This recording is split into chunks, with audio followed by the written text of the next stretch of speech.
Most fans are usually unaware of how and when exactly the whole story of this program starts. Of course, most know of the recent successes and some general history of the last 50 years or so, but it's important for all to understand the beginning and the journey that's ultimately got us to the point it is now. And these three notions seem to constantly reveal themselves throughout this story. The first being humility, forming the bedrock of this great program, and this came by way of a volunteer coach, Superintendent R.T. Howerton, who set out on bettering 12 young men for football games, but more importantly, in preparation for the game of life, a sentiment that still echoes on 107 years later. Shelby saw early success, going 2-0 in 1910, having more victories than losses throughout those early years, while usually playing teams that vastly outnumbered and outsized them. Sound familiar? The program notched its first playoff victory in 1921 and was invited to play North Carolina State's freshman team at the State Fair in Raleigh the following year. But it would not be until 1924 when Shelby would first show flashes of her future gridiron brilliance that shines so golden and bright today. That year's team won 5 playoff games to earn a berth in the state's championship game. Take note, there were no divisions and no classifications. This was a game that crowned one true champion. Shelby eventually lost a close contest 0-7, but it was from this point forward that we would be synonymous with high school football. Shelby had further playoff berths in 1932, moved to a new school in 37, and appeared in their first Western Association title game in 1944. They then shared the Western Association championship in 47 before falling to Concord in a postseason exhibition bowl game held on Thanksgiving Day. But the main takeaway from this early success is that it is the foundation for how much our teams have achieved up to this point. And that's in large part due to these two men. Coach Morris and Coach Little taught the fundamentals, of course, but more importantly, they taught players how the game should be played. They coached those young men to constantly seek perfection on and off the field and to never cheap out on anything they do.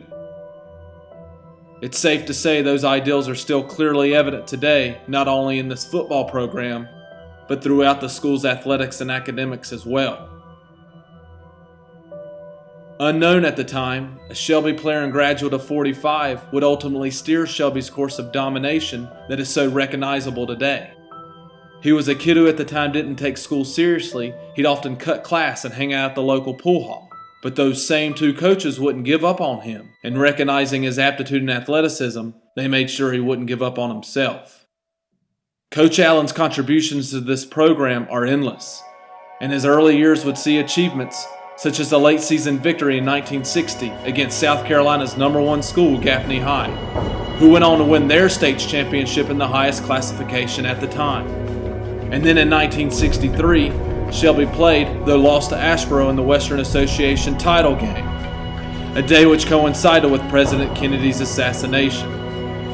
Nonetheless, what he was continuing and further building was remarkable. He was the ideal of what a coach should be, instilling those same values he learned from his coaches to his players, and ensuring they would be passed down through his successors. First, Coach Jim Taylor, whose 21 seasons saw a record 201 victories, 11 conference titles, and several championship titles. Next were former Shelby players themselves, Coach Chris Norman, who is the only Shelby head coach to win a state title in his first year. And now presently, Coach Lance Ware, who has already set a school coaching record for the most state titles and has successfully taken the program into a new era. This program has seen over a century of football, and those same three notions hold true today. But this legacy doesn't rest solely on the coaches. The players, current and former, teachers, students, parents, and fans, everyone is a steward carrying on this story. A story of a community coming together behind boys from all walks of life, class, and race, playing this great game in an honorable way. Our way. And what do we have to show for that? The program is the state's most successful, sustained, winningest football program ever. That those boys have, are, and will graduate from this program better men because of it, but most importantly, that all have and will leave here as brothers. Let's step back to the mid-60s, where this story took a faithful and poetic next step forward. At a time when our country was in the midst of true division and turmoil at home and abroad, our community came together, and those fans at the time witnessed and found encouragement and truth while watching Shelby's ever-changing teams play. And in terms of high school football, this state would never be the same again.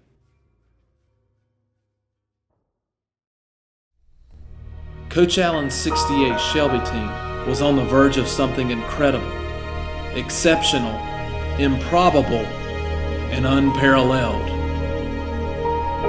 They were on the verge of success that spans half a century and to this day shows no signs of slowing down.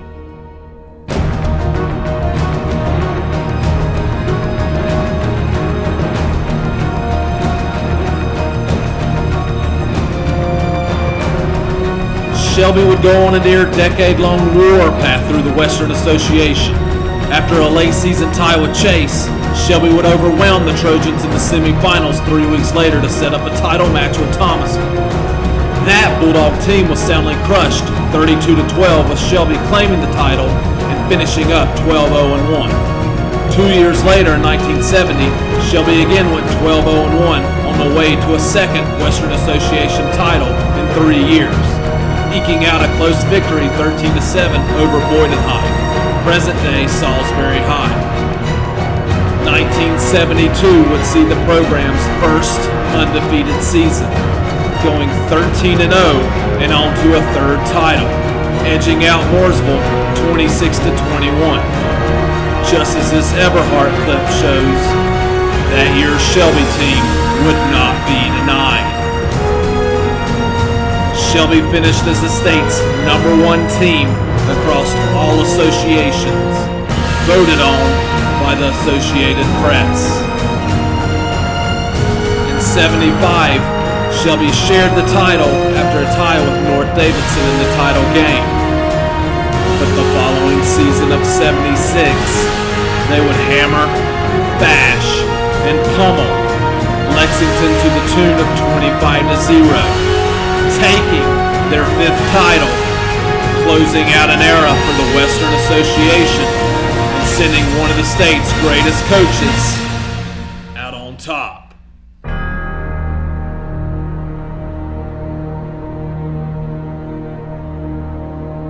After Coach Allen's retirement, Star Sports editor Frank Ballinger said, "The Shelby head coach leaves behind a record that isn't likely ever to be equaled."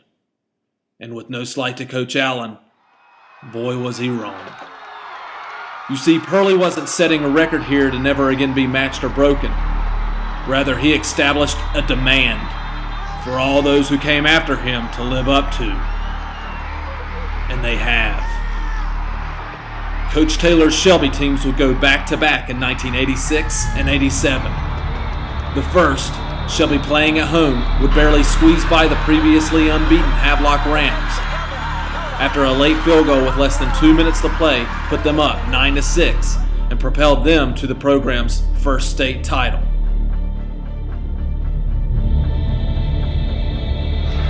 But the following year, a bruised and battered Shelby team returned and fiercely defended that title, routing Burlington Williams in Burlington 19-0, handing the Bulldogs their first shutout in over 5 years and winning a then record 14 games to close out the season.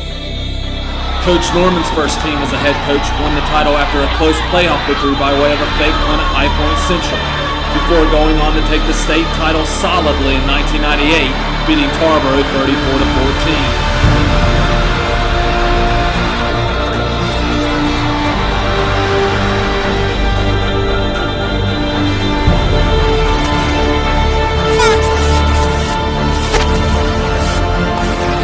7 years later, Shelby's title campaign again will come down to one play in the playoffs before going on to successfully claim another title, this time beating Reedsville 26-18. The following year, Shelby took the title in a dramatic contest against Southern fans, winning 27-24 and thus making Shelby, for the second time in school history, back-to-back state champs following its second undefeated season.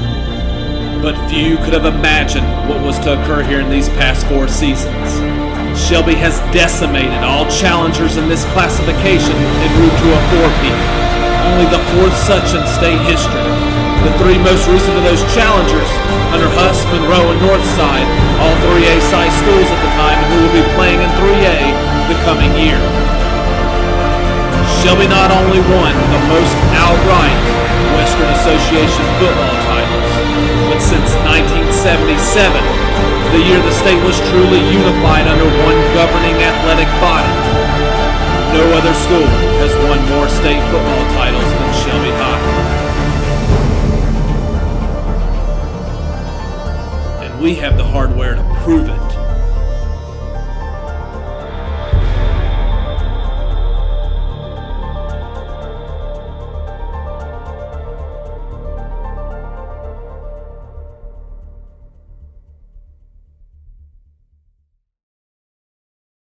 So lastly, what is it that we have that exemplifies all of this tradition? No matter where we are or where we'll go in life, regardless of how much time passes, what still binds us all to this special little place in the foothills of North Carolina? Since the first time that name was written in the star in 1935 to the first time it showed up on an athletic jersey in 46, there couldn't have been a finer and more perfect image to represent and embody all the great history that was going to be made here at this school.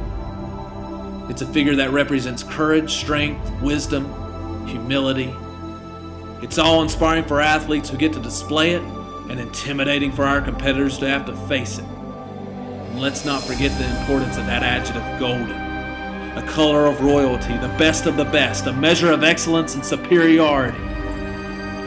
We still continue our ideals, striving for perfection, to be the best, and all while doing it our way, the lion way.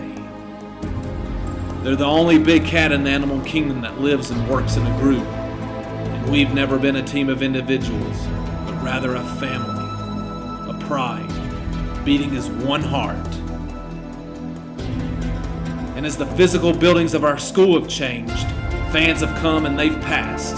The student body has evolved, even the way we play. This pride continues to grow, and we have and will always continue to succeed and exceed. Because once you're a Golden Lion,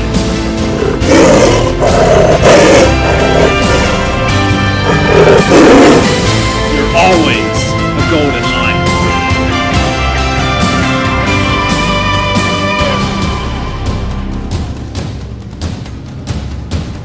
And in honor of the 2016 North Carolina High School Athletic Association 2AA state champion Golden Lions, their perfect season, outstanding postseason, extraordinary championship, and their dynastical reign will now and forever be emblazoned in Shelby High's legacy.